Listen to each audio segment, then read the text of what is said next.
mau ndak meninggalkan yang membuatnya sakit. Misalnya tadi gaya hidup, mau nggak mengubah gaya hidup. Misalnya tadi pola makan, mau ndak memodifikasi pola makan. Misalnya tadi karena kurang gerak, kurang keluar kena matahari, mau ndak keluar-keluar biar kena matahari.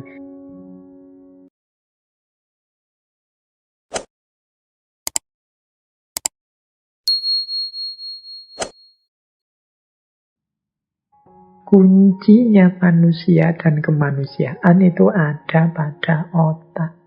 Kalau cara berpikir atau cara berperilaku seseorang terganggu atau menyimpang, itu mungkin ada yang salah dengan otaknya.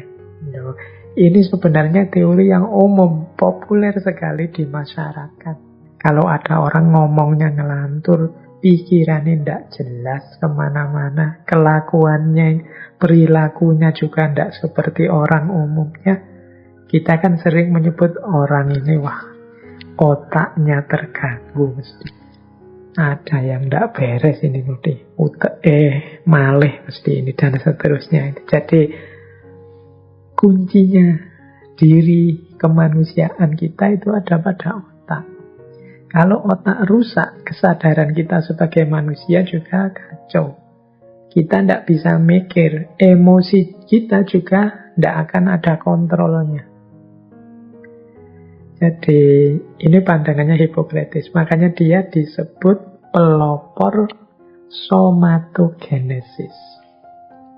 Somatogenesis itu pandangan bahwa masalah yang terjadi pada tubuh fisik atau soma itu akan mengganggu pikiran dan tindakannya manusia. Somatogenesis itu kebalikan dari psikogenesis. Kalau psikogenesis itu gangguan yang terjadi dalam diri manusia itu diawali dari kekacauan psikis. Jadi berarti pikirannya kacau dulu, baru fisiknya sakit. Kalau psikogenesis itu mirip kalau kita misalnya bilang, kalau kita sedang stres, sedang depresi, ya nanti berpengaruh dalam tubuh kita. Akhirnya kita ngereges, demam, drop, imunnya turun. Nah, kebalikannya namanya somatogenesis. Somatogenesis itu ya kalau tubuh kita sedang sakit, misalnya sedang luka karena apa, atau sedang mendapatkan kesakitan apa, itu kan mempengaruhi pikiran. Jadi mempengaruhi cara kita berpikir dan cara kita berperilaku. Nah, itu namanya somatogenesis. Jadi Hippocrates pelopor somatogenesis. Ketika tubuh terganggu, otak terganggu, ya pikiran dan perilaku seseorang akan terganggu. Kalau otak sakit, otaknya rusak, otaknya bermasalah, ya pikirannya, kesadarannya, emosinya juga nanti bermasalah. Ini mirip seperti ada gium itu kan, dalam tubuh yang sehat terdapat jiwa yang sehat. Kalau tubuhnya tidak sehat, ya jiwanya susah untuk sehat. Makanya banyak orang bilang kesehatan tubuh itu nomor 1. Ya biasanya orang pokoknya sehat ya. Kalau tidak sehat, ya susah kita melakukan apapun, kebaikan apapun, prestasi apapun, pemikiran, ide-ide. Kalau kita sedang sakit kan tidak ada gunanya filsafat-filsafat yang kelas tinggi, ide-ide unggulan yang kita miliki pas kita sedang sakit. Maka orang selalu bilang kesehatan nomor 1. Baik kesehatan versi somatogenesis maupun versi psikogenesis. Pada akhirnya ya sakit semuanya. Apakah sakit fisik mengimbas pada psikis atau sebaliknya sakit psikis mengimbas pada fisik. Toh jatuhnya ya semuanya sakit, baik psikis maupun fisiknya. Jadi mari kita sehat lahir dan batin. Karena ini dua-duanya berpengaruh dalam hidup kita. Tidak ada gunanya ilmu-ilmu tinggi kita, harta kita sebanyak apapun, dan setinggi apa jabatan kita kalau kita sedang sakit. Sama sekali tidak ada nikmatnya. Maka bersyukurlah yang hari ini dikaruniai kesehatan. Baik, teman-teman. Sekarang kita masuk ke bagian inti dari ngaji kita malam hari ini. Malah intinya 10 menit terakhir ini, 30 menit terakhir. Jadi sebenarnya tema Hippocrates ini kan mencari hikmah, mencari wisdom dari kesehatan versinya Hippocrates. Yang sebelum-sebelumnya ini teori-teorinya, ada banyak hikmah dari yang sebelumnya. Cuma bagian kebijaksanaannya yang terakhir ini. Wisdom tentang kesehatan. Baik, kita awali kebijaksanaan tentang kesehatan. Yang pertama, ini materi-materi kebijaksanaan ini saya ambil dari buku yang judulnya Hippocrates Aphorisms. Jadi aforisma-aforisma dari Hippocrates. Ini yang saya ambil beberapa, saya kumpul-kumpulkan per tema. Yang pertama, menurut Hippocrates, yang lebih penting adalah manusianya, bukan penyakitnya. Kita lihat beberapa quotes, aforisma dari Hippocrates tentang klaimnya ini. Yang pertama apa? It is far more important to know what person the disease has than what disease the person has. Ini quotes ini kalau tidak salah pernah saya pakai waktu kita membahas tentang filsafat sakit.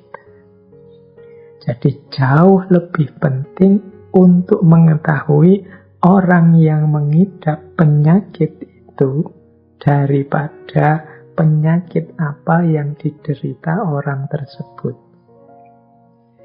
Nah, ini kebijaksanaan yang pertama ini menyarankan kita, termasuk khususnya para dokter, para penyembuh, untuk memahami tipe orang yang sakit ini.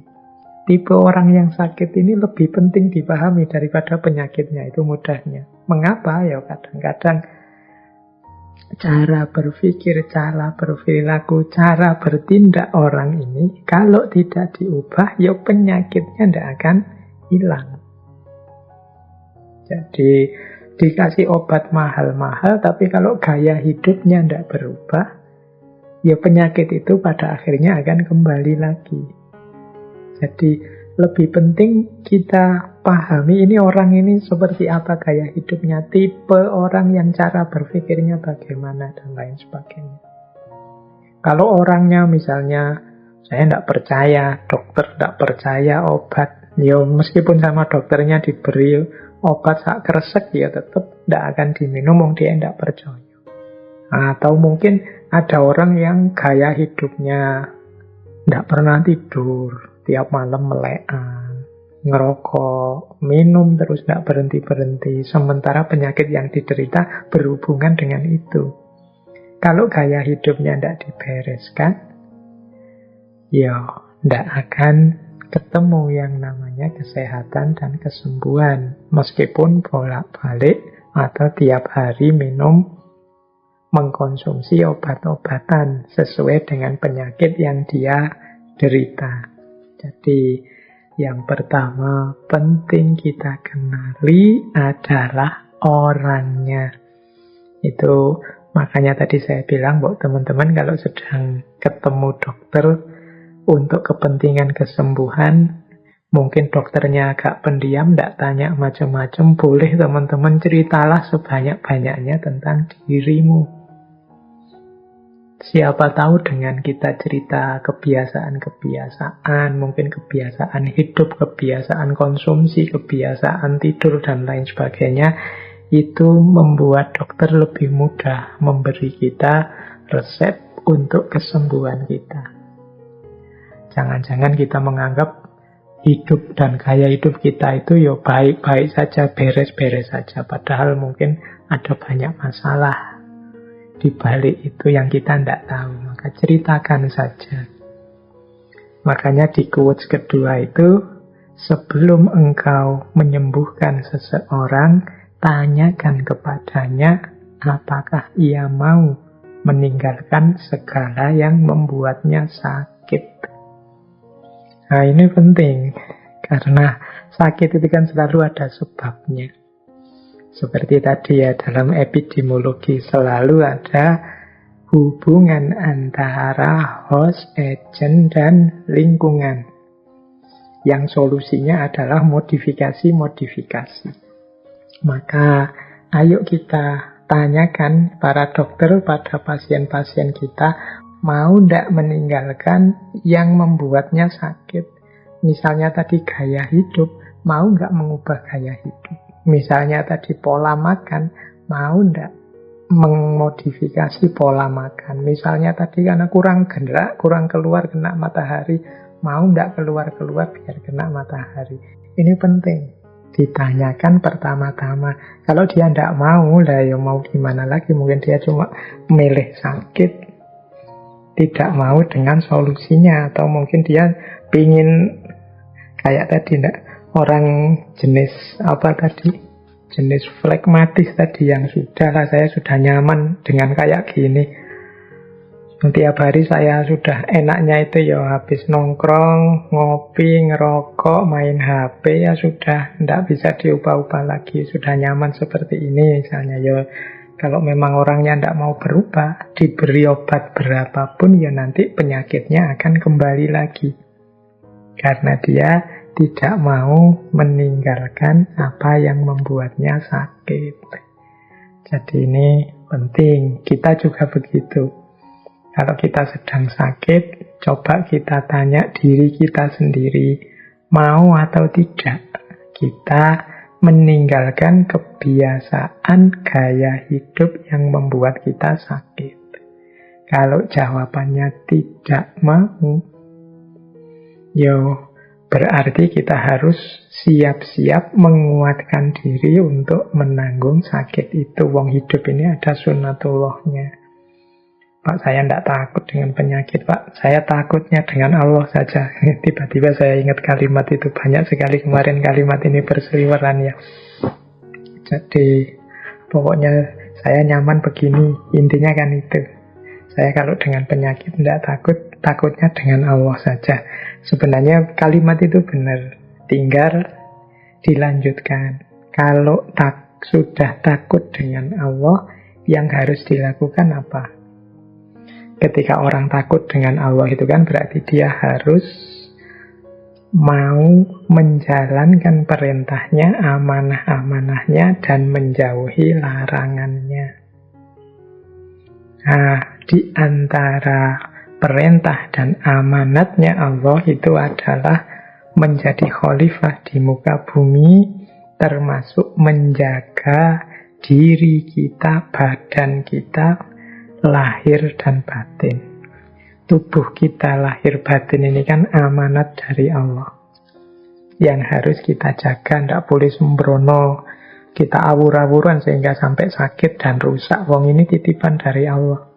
Jadi memang kita harus takut dengan Allah. Antara lain takut Allah murka kalau kita tidak menjaga amanatnya berupa tubuh ini lahir dan batin. Di antara ikhtiar kita menjaga, kalau pandemi ini ya seperti yang disebut dalam prokes tadi. Tapi kan tidak mesti aman, Pak, pakai prokes itu. Wong banyak yang sudah vaksinasi, sudah nol, yang masih kena. Ya, sejauh ini ikhtiar yang bisa kita lakukan itu. Ya nanti kalau ada yang lebih baik dari itu, bisa lebih menjamin, kita harus ganti ke sana. Itu diantara cara kita takut kepada Allah. Jadi bukan kok takut kepada Allah itu dengan cara kemudian justru menjauh dari amanahnya Allah untuk menjaga kesehatan tubuh ini. Justru karena kita takut Allah murka, kita jaga kesehatan kita. Oke, Nah, itu kalau ada yang tanya ya, karena kemarin saya banyak ada yang, Pak gimana Pak jawab orang yang bilang yang saya takuti hanya Allah. Lu itu benar itu yang dia katakan. Cuma ekspresi atau yang harus dilakukan ketika seseorang sudah takut dengan Allah itu terus apa? Ya antara lain menghindarkan diri dari murkanya Allah ketika kita tidak menjaga amanatnya Allah berupa tubuh ini, lahir dan batin kita. Baik, terus ada lagi petunjuk dari Hippocrates. Natural forces within us are the true healers of disease. Kekuatan-kekuatan alamiah dalam diri kita itu adalah obat yang sejati dari penyakit. Nah, ini dalam tubuh kita sebenarnya ada mekanisme untuk menolak penyakit. Ada kekuatan-kekuatan fisik, kekuatan-kekuatan yang memang menjadi fitrah manusia, sunnatullah manusia, mungkin dalam bentuk imunitas, dalam bentuk daya-daya tertentu yang teman-teman kedokteran mesti lebih tahu, yang ini bisa menyembuhkan penyakit. Hanya saja kadang-kadang memang kita sendiri yang mengacaukan ritmenya dengan cara hidup yang salah, sehingga penyakit akhirnya mudah masuk dalam diri kita. Berarti jalan keluar dari penyakit itu antara lain kita hidupkan natural forces, kekuatan-kekuatan natural yang alami dalam diri kita. Kita jaga keseimbangan dan harmoninya. Tidak kita rusak dengan mungkin makanan, mungkin gaya hidup, dan macam-macam yang merusakkan. Jadi ternyata memang kesehatan itu kuncinya lebih banyak pada manusianya, bukan pada penyakitnya. Terus kita tengok kebijaksanaan selanjutnya, yaitu ini masih dari buku aforisme tentang gerak dan makanan. Kata Hippocrates, let food be thy medicine and medicine be thy food. Biarlah makanan menjadi obatmu dan obat menjadi makananmu.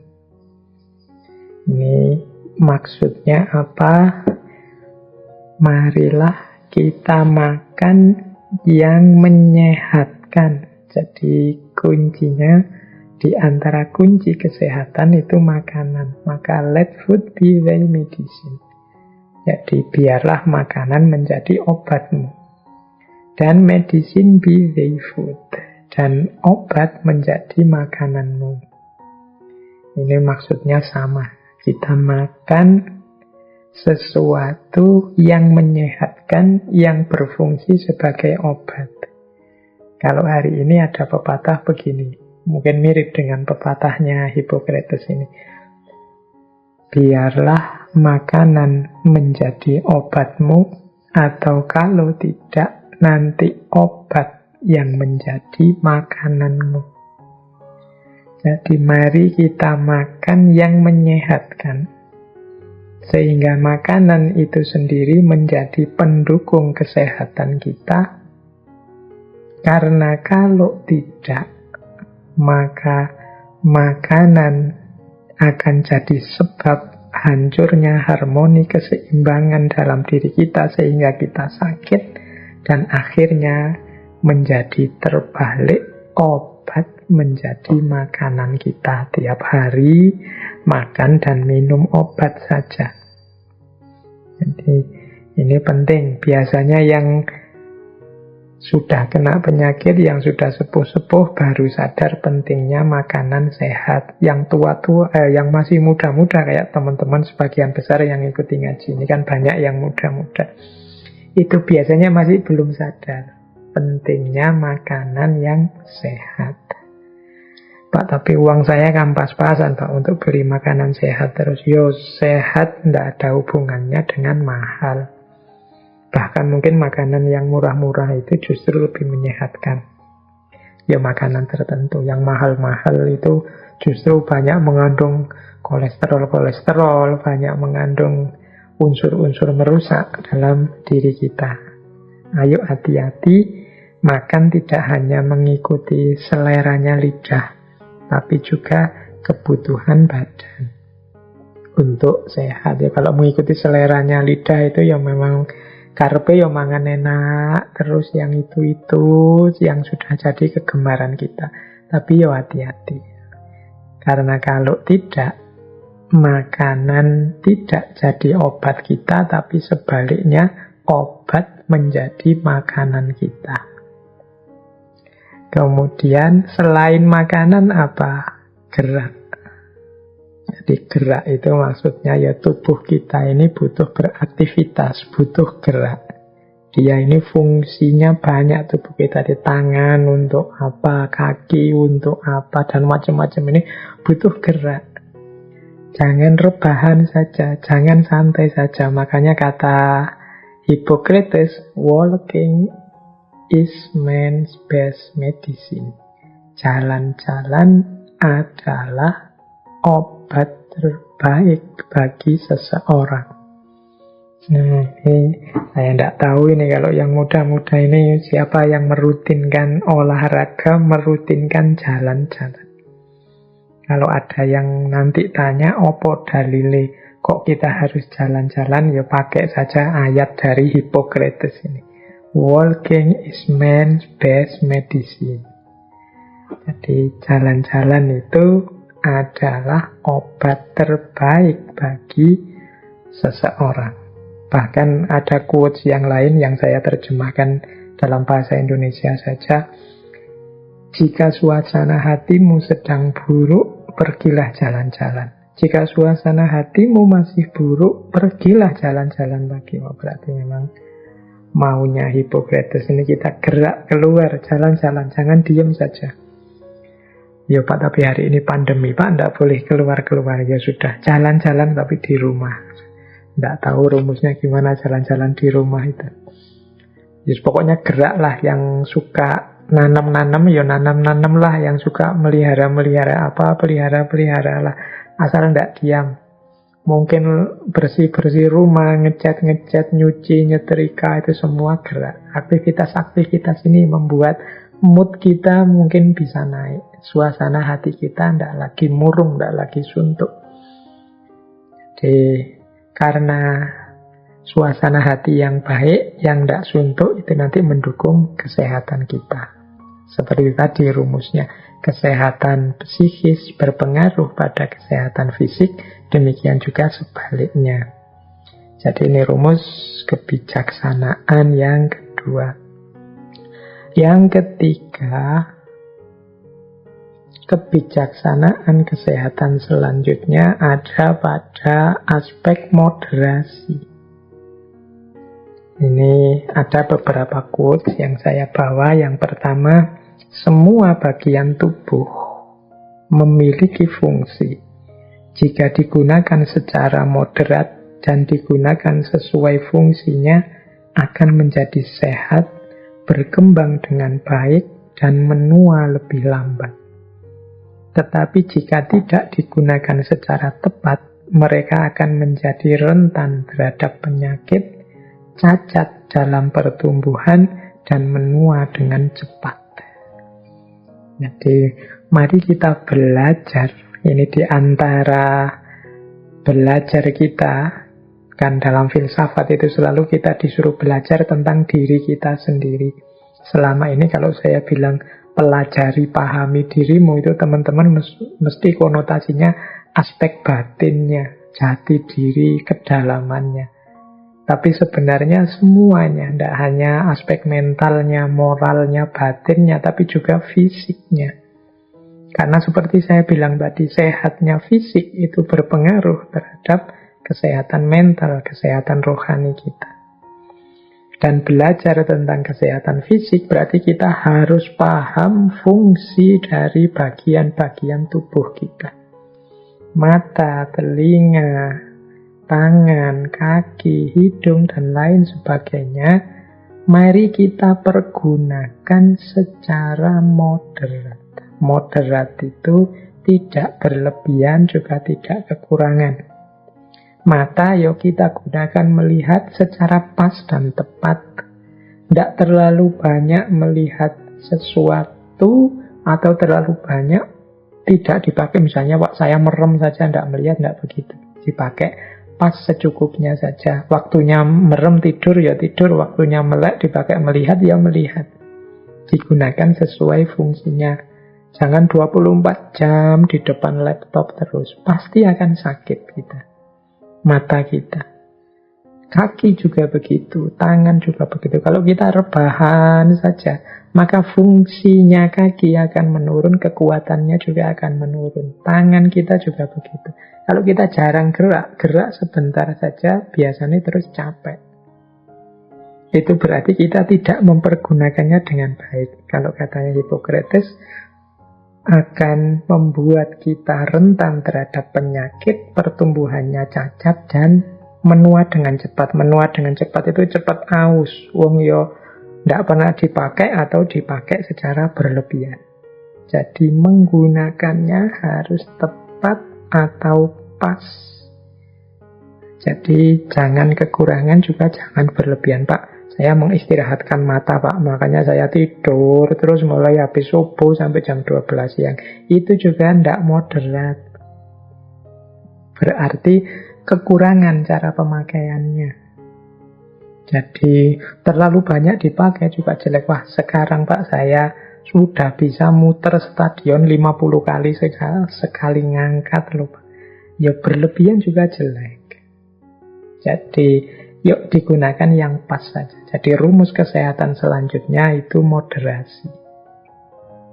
Makanya ada kalimat selanjutnya dari Hippocrates, jika kita dapat memberi setiap individu jumlah nutrisi dan latihan yang tepat, tidak terlalu sedikit dan tidak terlalu banyak, kita akan menemukan cara paling aman untuk kesehatan.